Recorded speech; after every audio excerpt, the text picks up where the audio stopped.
There's a moment that doesn't get talked about enough. You're sitting somewhere ordinary, maybe your room, maybe after a long day, and you check your bank account. And for a second you pause, because the number is not bad. It's actually higher than anything you've had before. You've been making moves. Maybe you've earned through a bonus, built something on the side, made a few smart financial decisions, maybe even taken calculated risks that paid off. On paper, you're ahead. But the feeling, it's missing. You don't feel rich. You don't feel secure. You don't even feel like you've reached a level worth acknowledging. Instead, there's this quiet pressure in the background, like you've entered a new game, but the stakes are higher now, and you start wondering, if this is what progress looks like, why does it still feel like I'm not there yet? Most people assume this is a money problem, that if they just make more, they'll finally feel better, but that assumption is flawed.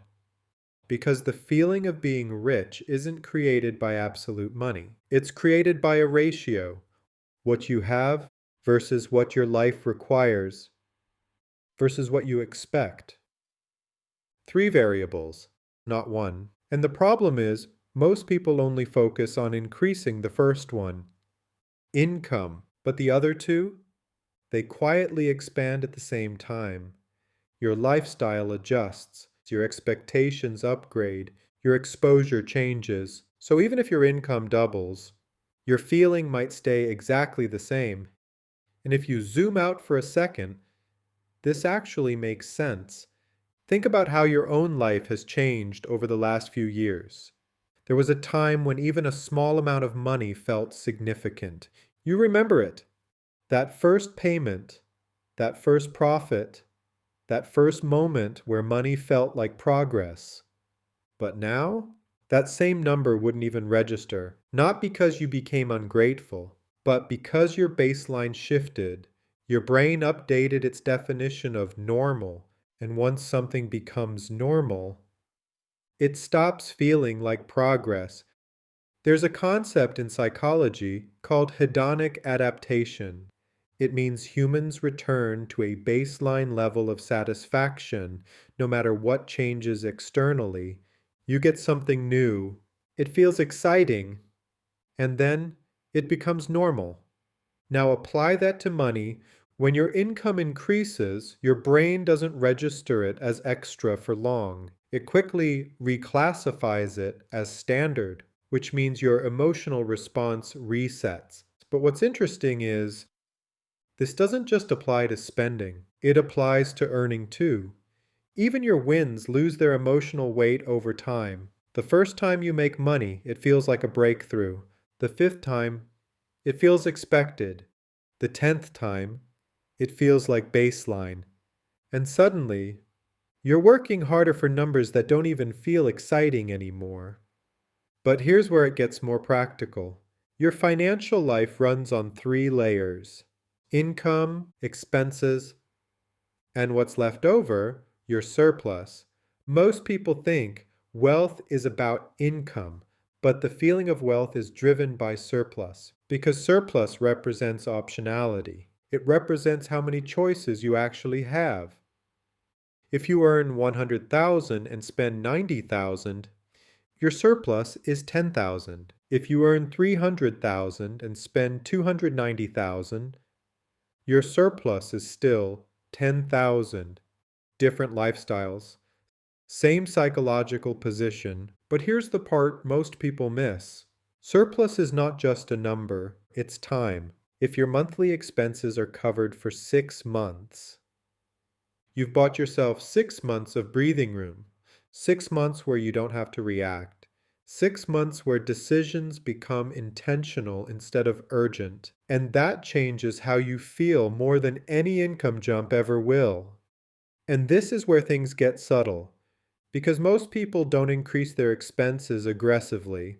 They do it gradually: a better phone, a slightly better place, more convenience, better experiences, maybe eating out a little more often, upgrading small parts of life that feel justified. Nothing extreme, but enough to keep the surplus almost unchanged. So externally, life improves.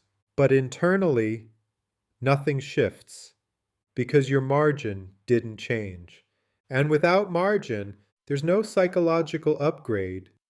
There's also something deeper happening: expectation inflation.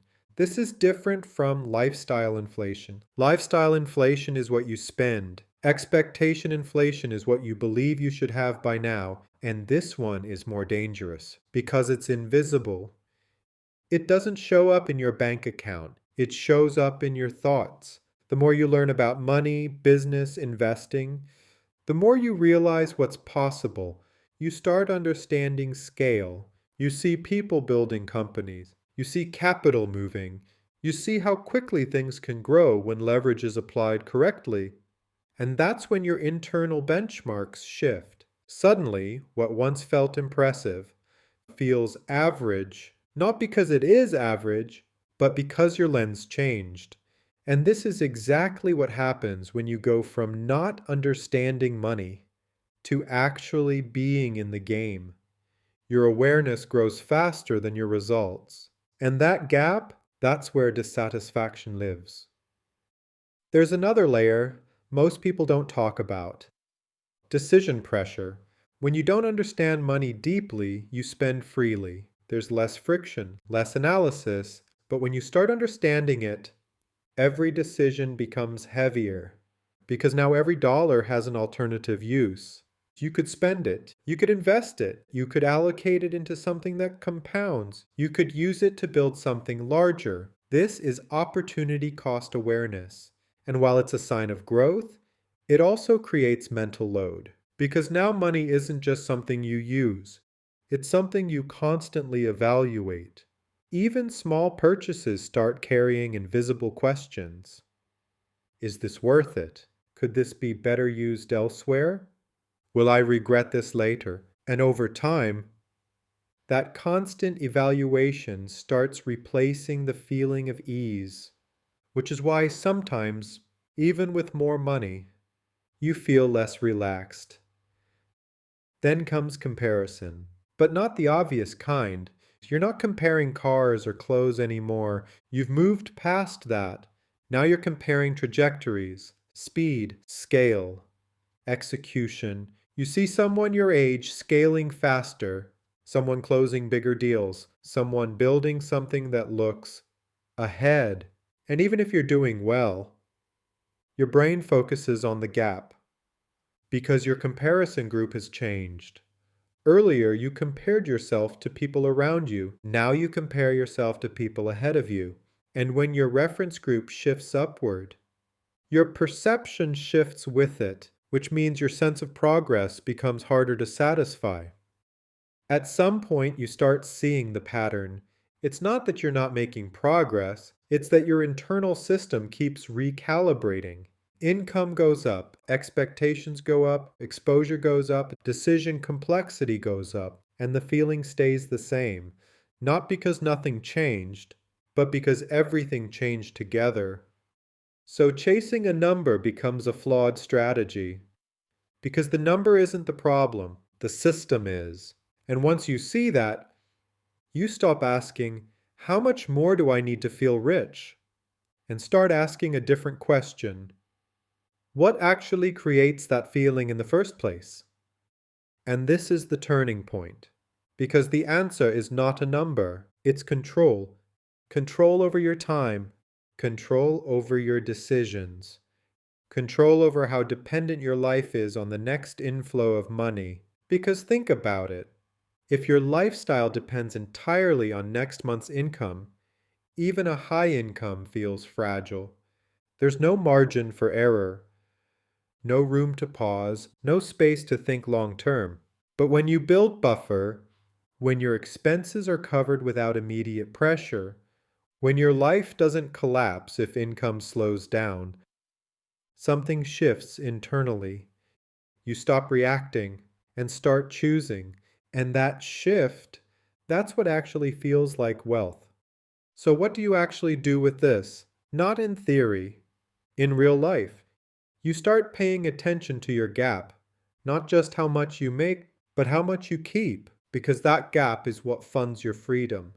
And protecting it becomes more important than impressing anyone with how you live.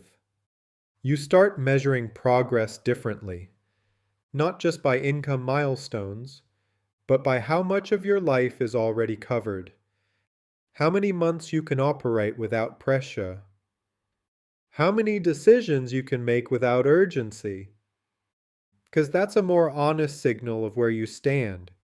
You become aware of expectation creep. You notice when something that once felt like progress starts feeling normal. And instead of chasing the next level immediately, you pause. You actually register it, because if you don't, your brain will keep deleting your wins, and you'll always feel behind even when you're not. You also simplify where you can, because not every financial decision needs optimization. Not every dollar needs to be maximized.